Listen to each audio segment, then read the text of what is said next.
Good afternoon, everyone, and good evening to people in other time zones. Welcome to this Living in Oneness Summit. I'm Steve Farrell, the Worldwide Coordinating Director for Humanities team, and I'm really excited about today's program. It's great to be with you.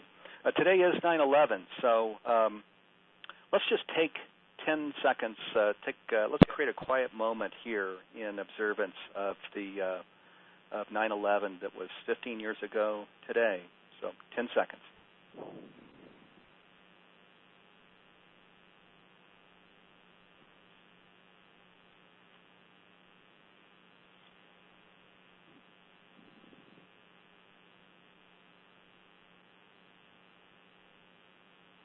Okay, thank you so much, everyone. We can consider that kind of a oneness moment here where we shared a consciousness of oneness with all of us participating.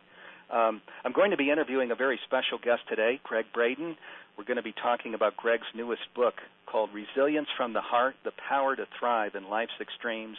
I know you're going to enjoy this program. We have about 15,000 people registered for today's call, so thank you so much, everyone, for prioritizing time to be here for this important conversation. This call, like all of our Living in Oneness Summit calls, is interactive with each of you, our listeners, so we want to invite you to put your question in the question window on Instant Teleseminar. I promise that we'll get to at least one or two of your questions during the hour. A little about Humanities team as we get started. In Humanities team, we see there is only one presence, the divine, and see we are all offspring and expressions of the divine. This means God's love, light, grace, and peace are ours because there is no separation, and we share the same essence.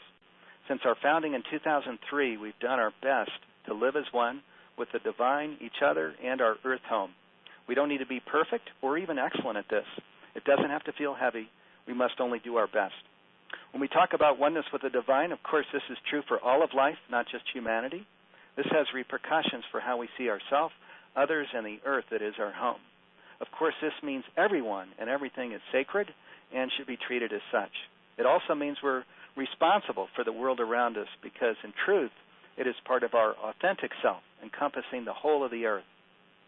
Perhaps there is nothing more important than this, coming to see ourselves as a cell in the body of the divine, in the body of the earth, and stepping into a role where we're caring for the earth and the world that we live in.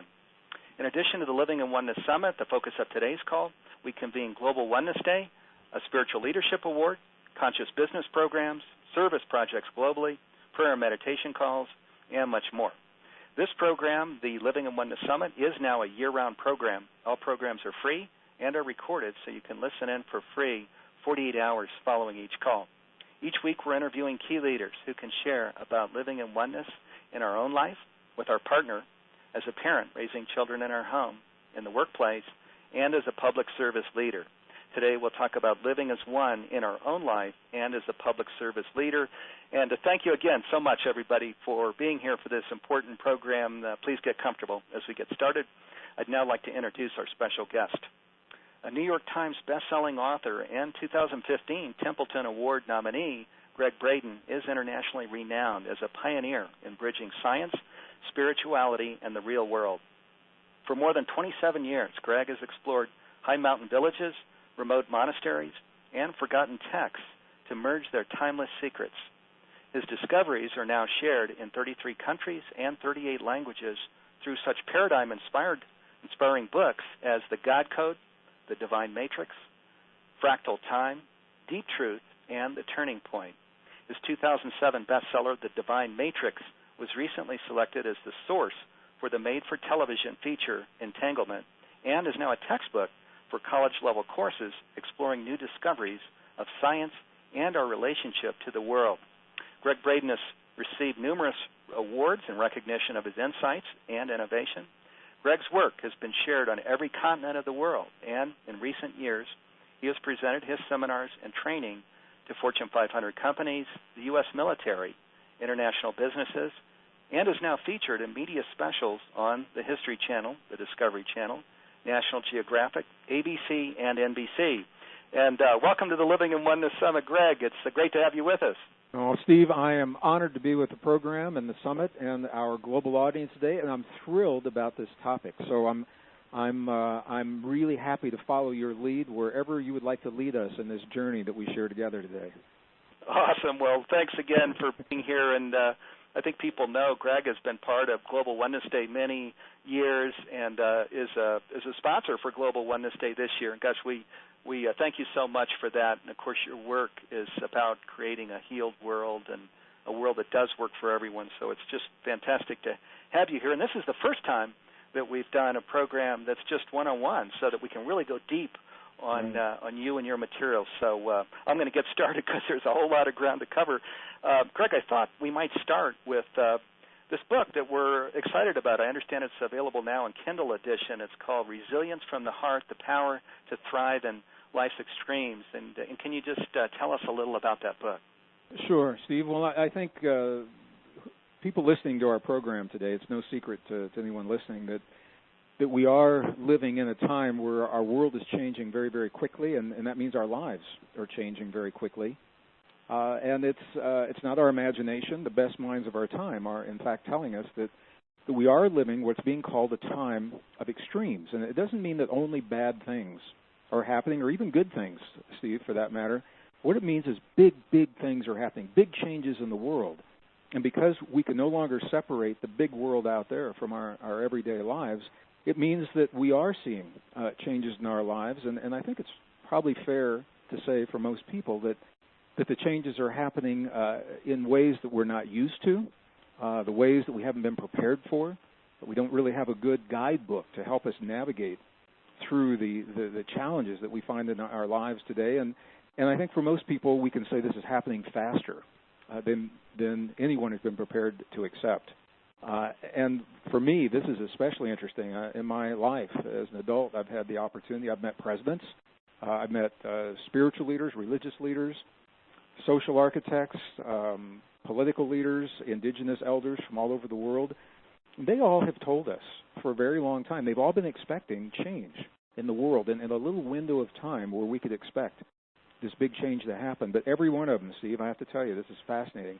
Every one of them, when I've spoken with them in recent years, they are absolutely blown away at how fast this shift is sweeping the earth and to the degree that is impacting even the lives of people that typically wouldn't give a second thought to change in the world. But it's changing the way we live. It's changing where we live. It's changing what we do for a living. It's changing the way we think about our future, about our lives, about our relationships, about our health, our healing, all of those things. And it's all happening in a single lifetime. And I think that's what makes us so especially precious this time, because this pivotal moment of change is also the opening for new opportunities. And that's why programs like yours today, I appreciate you tremendously for giving us the platform to have this conversation, because in the presence of all the change, Steve, what it means is perhaps now more than any other time in the past, we've got to think and live differently in ways that for some of us are very new to us. And there are others that I think are also very willing to embrace the kinds of changes we're talking about. So that's the context within which this book was written. And it was written on two different levels to find resilience to the kind of change we're looking at. It doesn't happen in a vacuum. And for that reason, in the book, I talk about the change in the big world, or the changes, the plural changes in the big world. What's causing those changes? The cycles of climate, the cycles of economic change, the cycles of social change, the cycles of conflict. And many people are surprised that I would use these words in the same conversation with the word cycle. But the truth is, and I'm a student of trends and of cycles, they're mathematic algorithms that govern nature. They govern the atoms and the way electrons move around atoms. They govern the migrations of animals all over the world. They govern the orbits of the planets, and they govern the behavior patterns of humans. And this is, for some people, a very different way of thinking. But when we step back and look at the big picture, and people say, what in the world is going on? If you don't know that we are living this convergence of cycles, it looks like things are just falling apart at the seams. And when we begin to embrace the science, as well as the spiritual traditions that have always told us about these cycles of time, all of a sudden people say, well, my God, it makes perfect sense. Of course, we can expect volatility in the world because of where we are in the cycles. And then the next question is, what do we do? How do we make life better for ourselves and our families? And how do we find the resilience to embrace the change in a healthy way? And that's the key. We don't want knee-jerk reactions. We want to be able to embrace all the really good things. And we can talk about these good things. A lot of really good things happening in the world. Embrace them in a healthy way. So that happens on two levels. It happens on the personal level. So the book is talking about personal resilience that begins in the heart, and then carrying that personal resilience to a broader level into our families, into our communities, into our societies, ultimately between nations. And it plays a huge role in the way that we are impacted to share this change in our lives. Steve, I just want to mention the bio that you read. Thank you for my beautiful introduction, by the way. And that bio has been updated, and one of the places where we've had the opportunity to share this information is with the United Nations in New York. Last fall, myself and my dear friend, spiritual brother, and brilliant visionary scientist, Dr. Bruce Lipton, and I think you've had him on your programs as well. Yeah. He and I were invited together to come and speak at the same time to a group at the UN precisely because of the things we're talking about today. In the year 2000, I think our listeners may be familiar with this, the United Nations put together the Millennial Development Goals, so a 15-year plan of where they would put their time, energy, resources, and focus. Those goals expired in 2015. That's right now. So last year in 2014, they invited us to come and share with them our perspective of what's happening in the world, what we can expect, realistically, what can we expect, and how can we prepare and become resilient for a changing world. So these ideas that we're talking about, they're being embraced at very high levels as well as on personal levels in churches and communities all over the world. And what I've done is try to encapsulate those to the best of my ability in this new book. So that was a long answer to a short question, but I wanted to lay that foundation so we can tie into it for the rest of our program here. Fantastic. Yeah, thank you, Greg. We will do exactly that. We'll go deeper on this. I've been taking notes as you've been sharing. Let me just remind everybody of what I said during the introduction. We will send out a thank you email following the call, and there'll be a link of the recording or recording of this program, so you don't have to take notes unless you want to. It's a free recording. Also, it's actually the same link that you received when you registered for the call. It's that webinar link that you received. That's also the recorded link. So, well, let me just go down deeper into some of the things that you've talked about here, Greg. You share there's this new normal that's emerging, and some people would say, gosh, why don't we know about it, and what does it mean in our everyday lives? Well, it's a good question, and although people sense that something is up, something's different, something's changing, for many people, and especially people that tend to follow more mainstream media, there has been a reluctance, in many cases, just a flat-out resistance in the mainstream media to share this story from a larger perspective. So they tend to look at short-term symptoms of change. So they say, if we can just fix the debt in the economy, everything is going to be okay. Or if we can just push the carbon dioxide levels in the atmosphere, back to where they were a few years ago, the climate's going to go back to the way it used to be earlier in our lives. And my question, it's not about who's right or wrong or good or bad. That's not where I'm coming from. My question that I ask on public stages all over the world, including the UN, is how can we possibly be resilient to the changes if we're not honest with ourselves about those changes?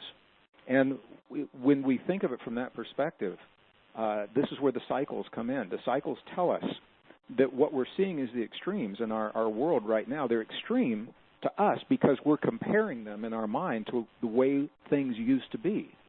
So we're comparing the economy, to the way it was 10 years ago. We're comparing the weather patterns to what we knew when we were children. For all intents and purposes, those extremes are with us for our lifetime and probably for our children's lifetimes. So where the struggle comes from, Steve, is in many people's mind, this is how they sometimes share this with me. the way they think. They say, they feel that life was kind of chugging along at a fairly normal pace. We had our ups and downs, but everything was manageable. And then something happened. And for some people, that something was 15 years ago, 9/11. Or for other people, it was the economic collapse in 2008. Or whatever it was, they say something happened. And the reason I'm saying it in these words, Steve, is because they're waiting for things to turn around and go back to normal. And I hear this all the time.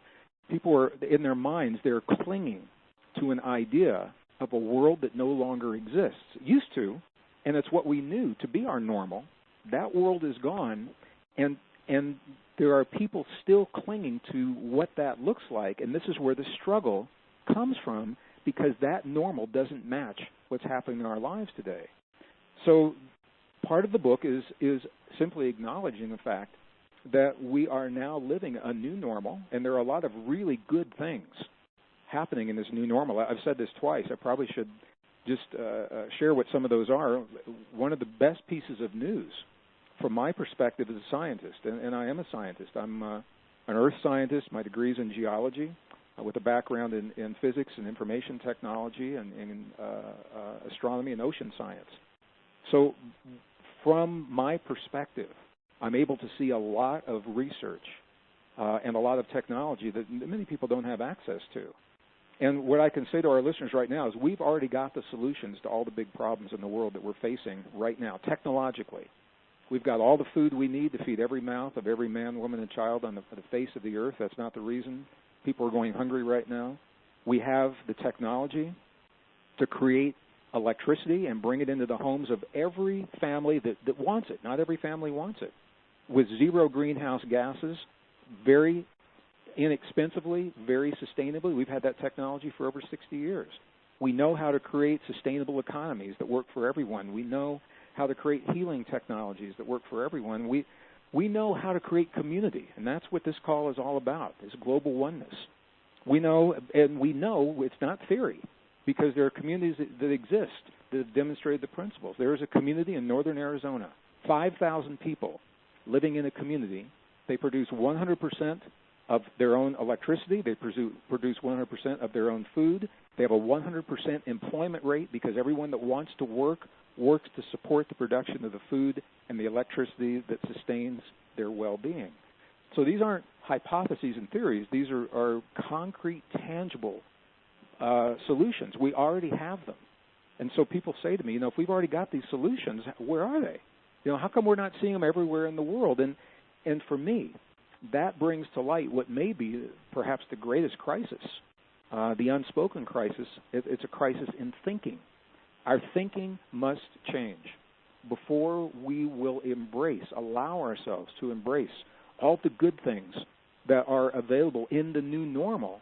And how can we do that if we're clinging to this idea of the way things used to be? We're spending all of our energy trying to get back to something that no longer exists rather than embracing what does exist and what does now fit in a sustainable way in our lives today. So the first part of the book, I'm actually with much more detail and a lot of references. The bibliography is probably worth the price of the book. The research to help people understand why this new normal is with us. And once that becomes clear, then it makes perfect sense to begin exploring how we can benefit. How can we make our lives better and our families' lives and our communities?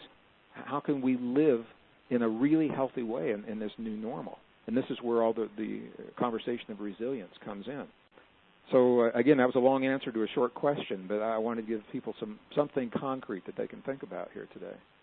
Yeah. Oh, that was great, Greg, and bringing in these pieces of good news that you shared, just fantastic. We'll go deeper into that as well. But, you've said, hey, there's a happy ending here. And I love what you're sharing. It rings as so true that people want to just get back to the old world, and I see that too. We're talking about Greg's book that is just coming out. It's actually available right now in the Kindle edition. It's called Resilience from the Heart, The Power to Thrive in Life's Extremes. We can order it at the Kindle edition now, and I think the book is out in a few weeks. Isn't that right, Greg? I didn't even know it was out in Kindle, Steve. I'm learning from you right now. I'm going to have to go check out my book in Kindle. I haven't seen it yet.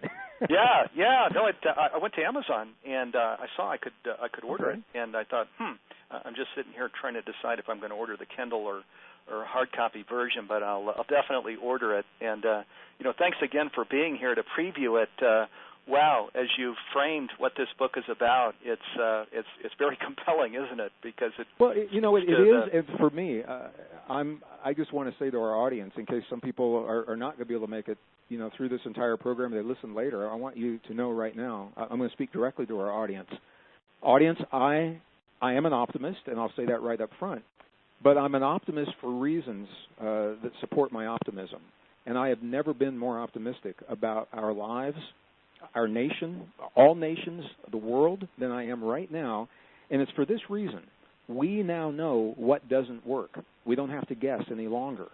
We are witnessing the products of unsustainable ways of thinking and living, an unsustainable economy that is buckling and collapsing, unsustainable ways of solving problems between nations, whether it's Africa or the Middle East or Europe. We're all seeing it real time. Unsustainable ways of creating energy and power, realistically, that we'll always have. The question is, where do we derive that energy and power from? We now know what doesn't work.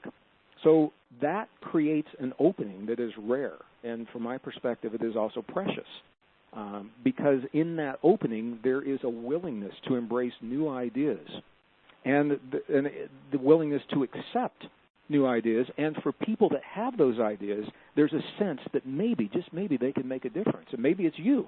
Maybe it's someone I'm talking to right now that for years of your life, you've had insights and you've had intuitive hits of something that could make the lives of individuals or families or your community better. And you say to yourself, nobody's going to listen to me. We've already got something else that works. Well, now that these things are breaking down, there is an openness in local governments. There's an openness in communities. There's an openness on higher levels of governments that I have never seen in my lifetime.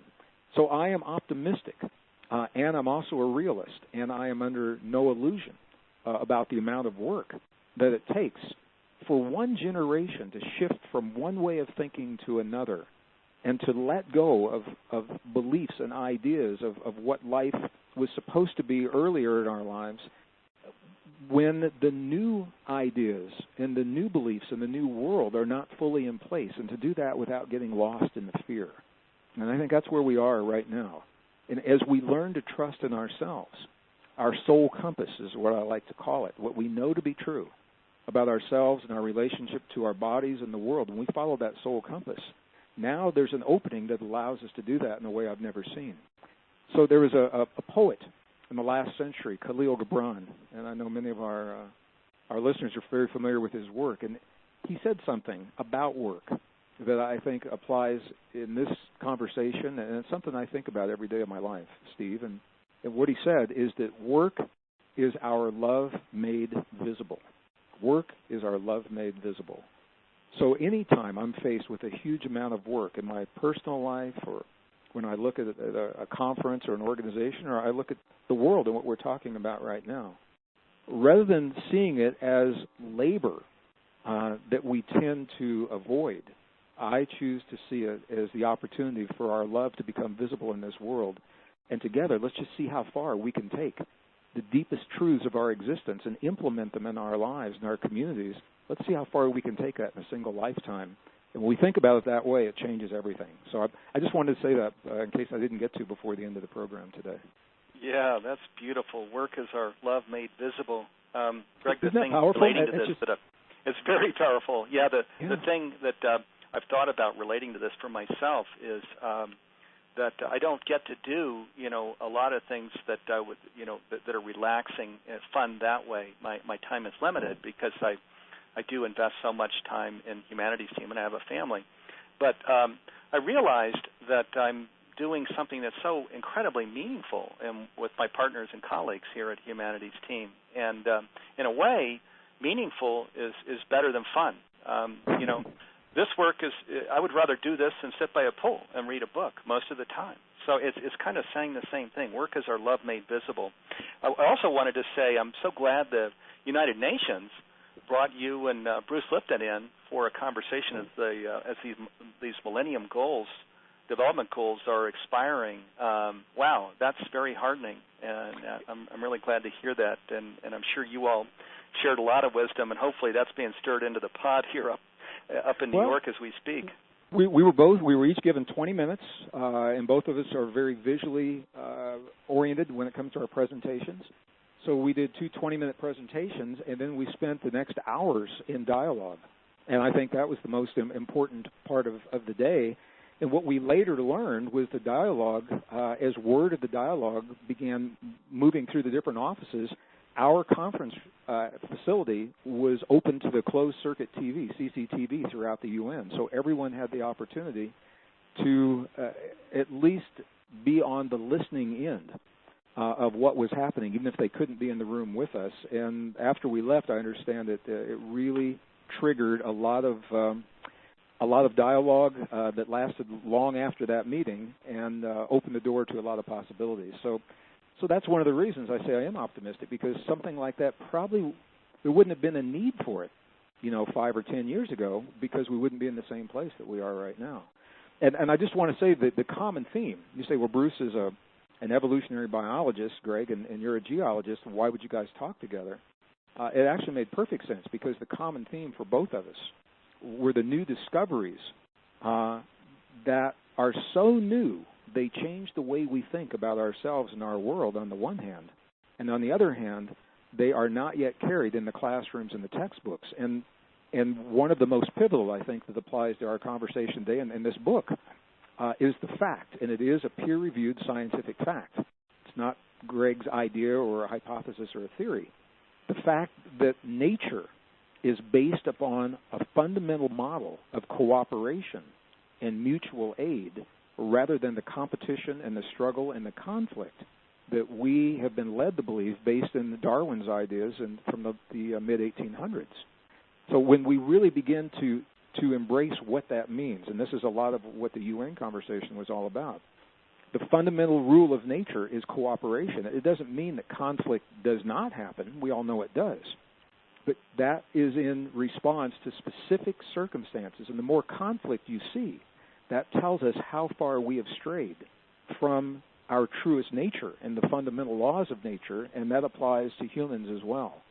So when we look at the change unfolding in the world today, and we're asking ourselves why the old ideas and the old solutions aren't working, this is one of the reasons, because they're based on false assumptions of an obsolete science that says nature is all about competition, conflict, and struggle.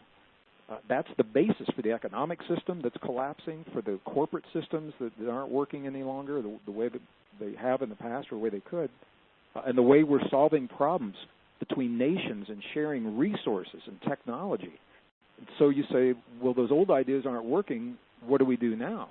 And this is part of the good news, is now the best science of the 21st century is redefining the way we think of our relationship to the world. And if we can think in terms of cooperation rather than competition, violent competition, Steve, it changes everything. It opens the door to so many possibilities. So that was one of the reasons that we were excited to share this information. And again, it all comes back to what this new book is all about. What does this principle of cooperation really mean in a community? Whether it's a virtual online community or a cul-de-sac full of friends in a neighborhood, or a couple of million people living in a big city, what does that mean? And the way we answer that question is opening the door to what oneness really means in our world and our lives today. Absolutely. Gosh, it sure does. Because oneness is cooperation and loving presence and all of the things that you're talking about. Gosh, let me share as well. There's we've got actually so many points of connection, of course, but one of the newer, more strategic things that we're working on here in Humanities Team is a conscious business declaration. And John Thomas joined us from Intel. He helped create Awake at Intel there before he left. He was a director-level guy and been working together with me and our team. And we created a conscious business declaration and then reached out to the initiators of the Fuji Declaration, Urban Laszlo at the Club of Budapest and Hiro Sanjoy at the Koi Peace Foundation. And the three of us have come together around this conscious business declaration. And we're now reaching out to business organizations all over the world, inviting them to review the language, edit it if they wish, and so we can close on something that we all get behind and create a new paradigm for business. Because as you're sharing here, and as what your book talks about, is that the lead car on the train, which is business, that's where our jobs are, that's where our paychecks come from, that's what creates our economy, is pulling in the wrong direction now. We need a new paradigm for business. And so this conscious business declaration talks about, of course, the divine in life, the divine presence. There's one presence, it's the divine. And isn't that radical and revolutionary that in a boardroom setting, and I come from business myself, so does Greg. We talked about our days back in Silicon Valley in the 1990s, sure. So we're familiar with business. But it's time, as Greg's sharing, we can't get back to the old. It's a new world, and in this new world, we need to acknowledge that there is one presence, and it's the divine. And of course, when that's our windshield, and we're as a business looking out at the world that way, at humanity that way, and nature that way, of course, and where we see everything as sacred, it changes everything. There also are specific things like we need to restore. We need to go further than just creating something sustainable. There's already damage and harm that's been done, so we need to focus on restoring, and we need to create financial transparency, which will clear up a lot of things. There are other provisions in this conscious business declaration too. But Greg, I may come back to you later on that, because I suspect we've got a shared interest in a project like that. I would be honored. I'd love to. And I'm a signer on the Fuji Declaration, and what I'd like to do, I know we're going to move forward in this conversation. Before we do, Steve, and I'm listening and just realizing that there are a lot of ideas here. Sometimes making an idea concrete through a story is really helpful. And when it comes to business and cooperation, shifting the paradigm, I think that's something all of our listeners could benefit from. Would you mind if I share a quick story about Please do. I'd love it. Yeah, how that is actually played out in a very real way. My wife and I live in a rural community here in northern New Mexico. And many of our listeners know New Mexico, well, first, it's one of the least populated states in the United States.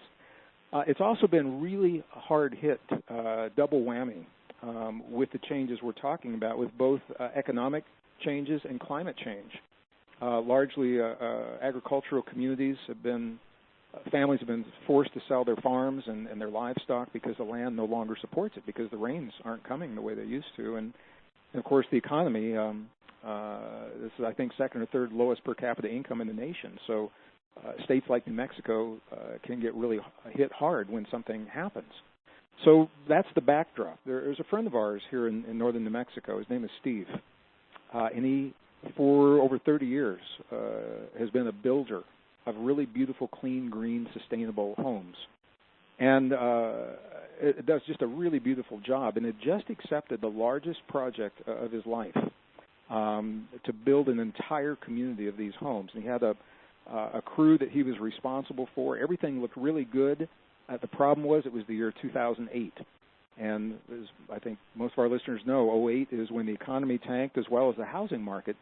And Steve lost everything. He couldn't support his home, his family. He had to let all of his crew go. In the old way of thinking, in a world that we used to think was based on competition and struggle, when something like that would happen to us, what we typically would do, Steve, is we'd try to recreate somewhere else what we've been successful at initially. And this is exactly what Steve tried to do. He said, where can I go to build these homes? And nobody needed homes. And he was really, really struggling.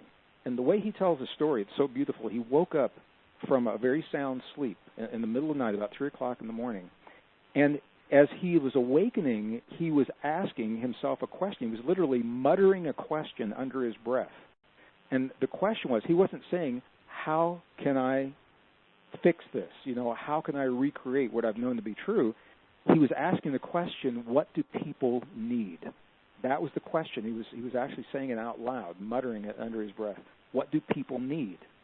Well, the next morning, he answered that question, and when he woke up, he began to design, prototype, and build an innovative system of raised bed, self-watering, self-heating, covered greenhouses that would allow people to take care of themselves with healthy, non-GMO, organic food, no matter what else was happening, because people need to take care of themselves and be healthy. And he designed them, small ones, 12 inches square, that would go in a high-rise in New York where people have no land, or 4 feet by 8 feet that you can string together in a series here in the Southwest where we have more land. And the reason I'm sharing this story is because he now is more successful in the worst economic downturn in 70 years in one of the least populated states in the nation with one of the lowest per capita incomes. He is thriving economically in a way that he has never done in his life. He's healthier, he's happier, his stress levels are down, he loves what he does, he loves getting up in the morning, helping people to take care of themselves. And all he did was change the question, and this is why I'm sharing the story with our listeners. In the old way of thinking, we all have been steeped in a scientific story based on a false assumption that nature is based on competition and conflict. And in that way of thinking, we used to ask ourselves, whenever we make a decision for a job or relationship or anything, we'd say, what's in it for me? What can I get from the world that exists? But we don't live in that world, and science is telling us. We live in the world of cooperation and mutual aid, so it makes sense that the question would change. And Steve is a beautiful example of that change. He didn't say, what can I get from the world that exists? He said, what can I share? What can I contribute? What can I offer? What can I give? And he wasn't concerned about how he was benefiting. He was saying, what do other people need? And the result was that by fulfilling that need in community, he is now benefiting in ways that he never even imagined. And all he did was change the question. So I'm sharing the story as a concrete example because I know a lot of our listeners, they're either on the fence as to whether or not they're going to be able to keep the job they have or not, or maybe they've got a really good job and they just aren't sure that it's what they want to do any longer. And people are saying, what's my next step? In the world of change, in a time of extremes, one of the principles of resilience is to find what is it that we can contribute. How can we contribute to our community with the gifts and the passions and the talents that we have? And when we fulfill those callings, that is when we find ourselves thriving, when the old ideas and the old models begin to break down. So I know that was, it took a couple of minutes to share that, but I think it was important to anchor these ideas in something really concrete with people today. Yeah, gosh, that's beautiful, and I suspect, I know I have had so many synchronicities, really miracles that have supported me and my family as when I decided to leave Silicon Valley, and I suspect this is true of the listeners also, but that's a beautiful story, and when we just surrender in to this one presence, this divine, and ask, what can we do? How can we contribute? And then we come in with a solution that we're guided to. In this case, what Steve created, this really beautiful technology, then he and his family thrive once again. So it's beautiful. Let me bring in a question from one of our listeners because I wanted to make sure that we're bringing in some of, and apologies to you all listeners. Wow, we've got a great audience here, so I won't be able to get to many of these questions. But here's a question from Carrie in Sun City, and Carrie says, I'm just concerned about those who are tied to taking medication to stay alive. If there are extreme conditions now and coming, how will we survive so we can share our experiences and wisdom? So, well, the thing about the extremes is they rarely hit everywhere all at once.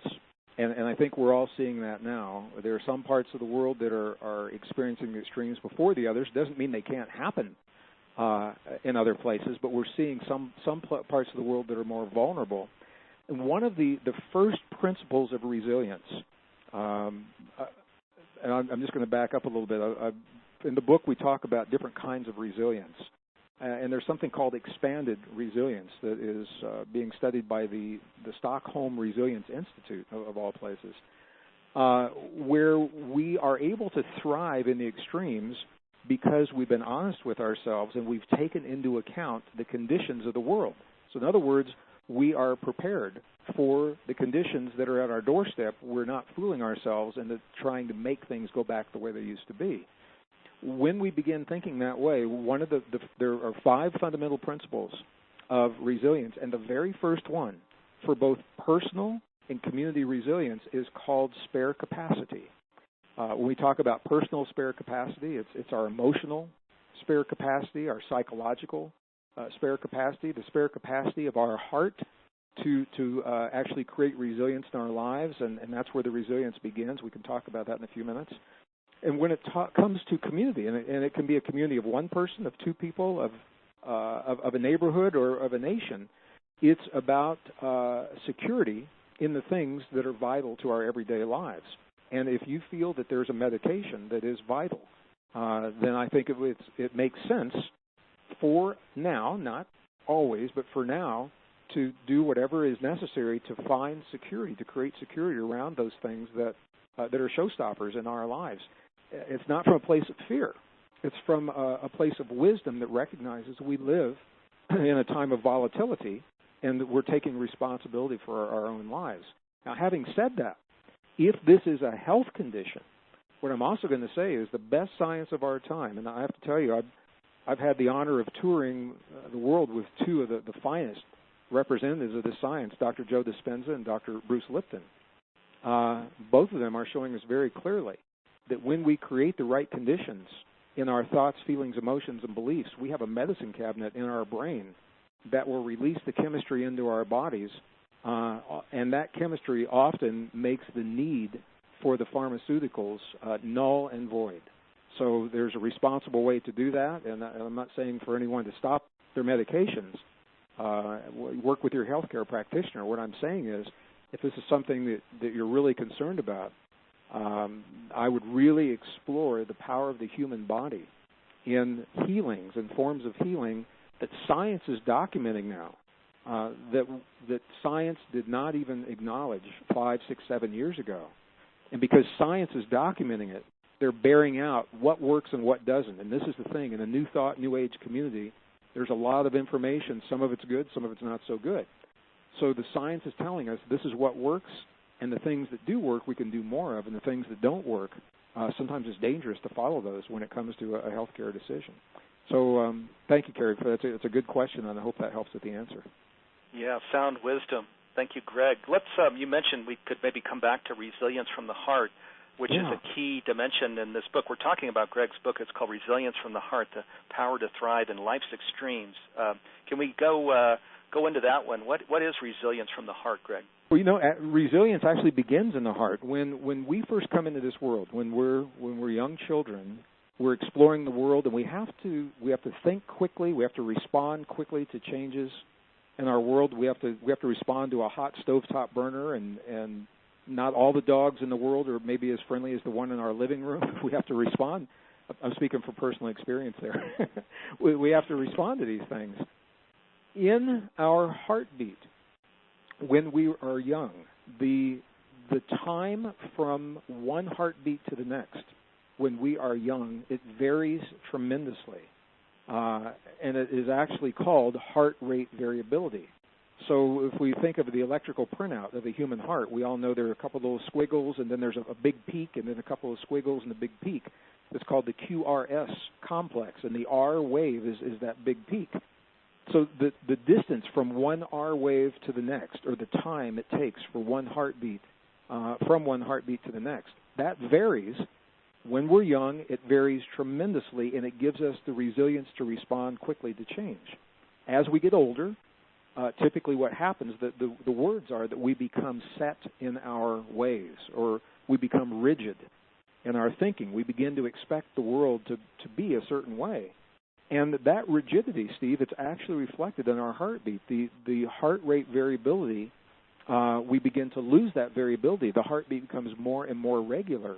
And the consequence of that is that we become less resilient to change. So that's kind of a roundabout way of saying something we already know. Change is hard sometimes for older people, and this is the reason why. So the good news, really good news, is you can change that in a heartbeat. I mean, literally, in a heartbeat, through techniques that are preserved in our most ancient and cherished spiritual tradition that are now validated under laboratory conditions. There are techniques of breathing and working with the body, the heart and the brain together, that allow us to harmonize our heart and our brain in very precise ways so that we regain that resilience in our lives. And I talk about this in the book. I give specific examples, strategies, techniques, and things like that beyond the scope of, we can do really well in just a few minutes on the radio. But I want our listeners to know that even though, regardless of age, even though we feel that we may have lost some of that resilience, it is easy to claim it again. We simply have to take the initiative to embrace the deepest truths of our existence and the relationship between our heart and our brain that we were born with, and trigger that in our adult lives in ways that actually do much more than simply give us resilience.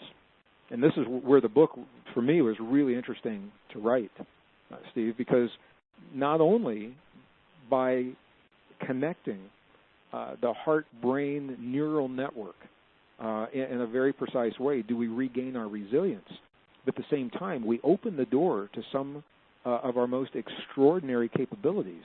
So intentional states of deep intuition, for example, things that happen to all of us spontaneously. We don't know when it's going to happen. When we connect our heart and our brain in a very precise way, we can access these states at will, on demand, direct access to our subconscious, so that we can shift unhealthy patterns that we acquired, much younger in life when we were children. This is also possible, and made possible through this connection. The triggering of anti-aging hormones is directly linked to our ability to connect these two neural pathways or networks into a single pathway, and a cascade of other biochemical events in our bodies, including the immune response. All kinds of really good things happen just from creating the very connection that helps us to be resilient to change. So I think it's interesting. The context of the world is pushing us into change. Biologists tell us that crisis is the trigger for evolution. And my strong sense is that our next evolutionary step has less to do with changes in our bodies and our bones and more about the changes in us embracing capabilities that have always been with us that we're only now beginning to understand in the modern world. So, anthropologists, archaeologists, a million years from now, they may look back at us and they may say nothing changed because they're looking at our bones, when in fact something tremendous changed in consciousness itself. And we talk about this in the book as well. I'll say, this new science is so just so amazing. It's amazing, actually, the wisdom that is embodied here in each of the domain areas. In philosophy, for example, that Ken Wilber embodied, with the integral, and Steve McIntosh. Sure. And just in each of the domain areas, you and Bruce Lipton, Joe Espinoza, and others in science, we've got all of the pieces of the puzzle here, as you shared earlier, don't we? We just need to put this puzzle together and say, this is the new world, and the old world is never coming back. Well, and there's never been, I agree, and there's never been a need to put that information together because the world as we knew it, 5, 8, 10 years ago, seemed for most people to be working pretty well. So now that the volatility and the breakdowns are happening, as we mentioned earlier, this is the openness to say what's going on, number one, and then when we understand that, what do we do about it? How do we make life better for ourselves and our families? And interestingly, Steve, for me, it's fascinating because it brings us full circle. In the modern, technologically sophisticated world of the 21st century, as we're living a time of extremes, it's pushing us to the very edge as individuals and families and communities and nations. It's pushing us to the edge of what we believe about ourselves. And many of the things we believe are no longer serving us. They're breaking down, and they are not sustaining us through the demands of the world, through the changes. So that opens the doorway to the questioning. That says, if this isn't going to work, what is? And that is what allows these most ancient and cherished spiritual traditions. They didn't have the science, but they sure knew how people work. And science can tell us how things work, but they may not be able to tell us how to apply those understandings in our lives. So this is where my life's work as an adult has come together, is rather than choosing only science or only spirituality, which are, in my view, incomplete unto themselves if we follow one path or another. If we marry the two together, we give ourselves the gift of a wisdom that's more than either can be standing alone. And it happens at a time when we need it because the world is changing in ways that we're not prepared with the old ideas to accept. So I think it's perfect. It comes full circle. The world is pushing us to know and understand ourselves, and my sense is the better we understand ourselves and the world, the better equipped we are to deal with whatever life brings to our doorstep. So these would be cool things to talk about at any time. It's especially cool right now because of what's happening in the world. That's for sure. We'll just maybe go a little further with this, Greg. You say that we're at a turning point in our world. How is that different from a tipping point? Sure. You know, the media, the mainstream media and scientists are really good at telling us about frightening tipping points in our lives, and we've all heard about them. You know, if the carbon dioxide in the atmosphere reaches a certain level, we've reached a point of no return, or if the debt of the nation or a debt in the world reaches a certain point, it's all over economically. What they don't tell us is that nature provides an out. Nature always gives us a way to avoid those frightening tipping points, because before you ever get to the tipping point, you must pass through at least one turning point. I can show you mathematically how it works, and we can also just talk about it with words. The turning points arise, Steve, when we become aware of our choices. That is a turning point. Then it's up to us as to whether or not we embrace what we have now become aware of and act upon it, or if we discount it and just say, business as usual and keep going forward. If nothing changes, that's when those frightening tipping points occur. But once we become aware that we have a choice, once we become aware of what the situation is, and this is, for me, this is where science is so important, because we've asked science to tell us the deepest truths of ourselves and our relationship to our bodies and the world. And science can do that, but only if we keep science honest.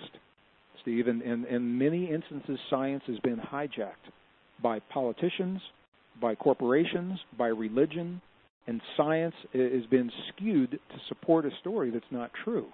And that was why I asked the question at the beginning of our conversation: how can we become resilient to change if we're not honest with ourselves about what's happening in our lives and what's happening in the world?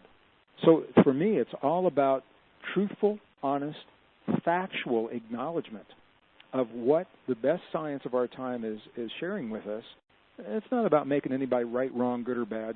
I don't really have the time or the energy to go into that. It's not where I want to put my energy. I prefer to focus on what peer-reviewed science is telling us about climate, not what a corporation or what a politician or a religious figure is telling us, but what is the science? What is the earth telling us about climate? What is it telling us about our bodies and our relationship to our bodies and our ability to heal? So when we stick with those facts as we know them, knowing that they're always going to change, science is designed to be constantly updated.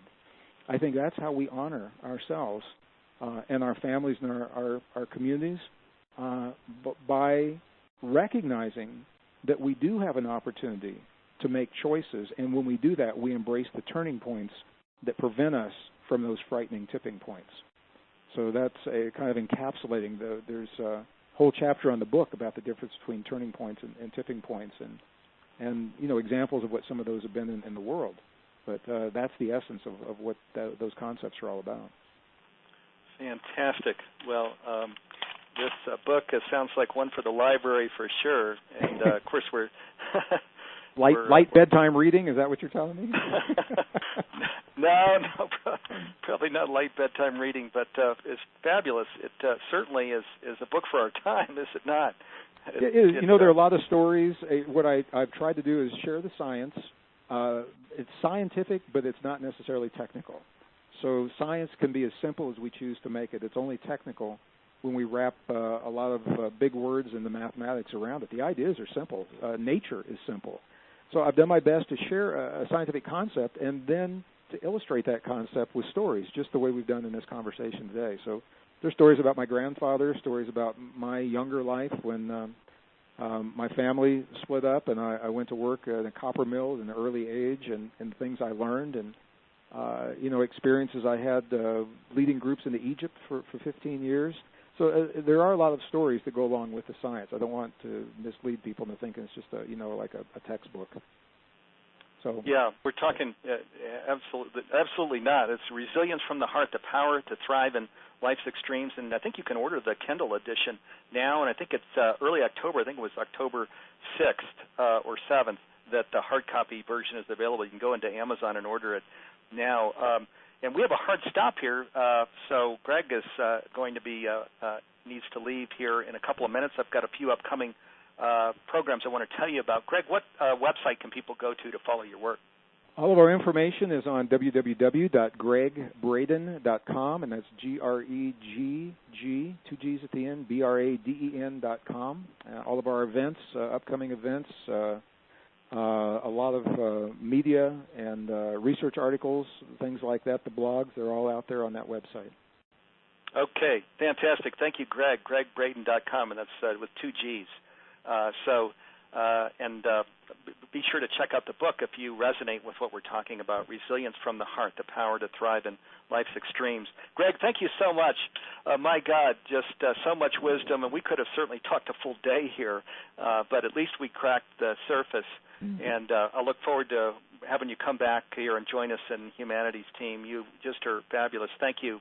Let me just get to some upcoming programs here. I want to first share we have something fairly new in Humanities Team we created called Community Circle for people that are living in oneness, and it's for people that want to journey into this deeper, richer experience of living in oneness and in community. If you go to the humanitiesteam.org website and go up to there's a little green button at the top that says Join Us. You can click on it to learn about Community Circle. But all of our programs are available there in an archive. There are over 230 programs you can access, all of our programs this year and in previous years. You can access as well. We have a private Facebook page where we're in community, share our successes and challenges, and it's only $10 a month. We deliberately made it very affordable.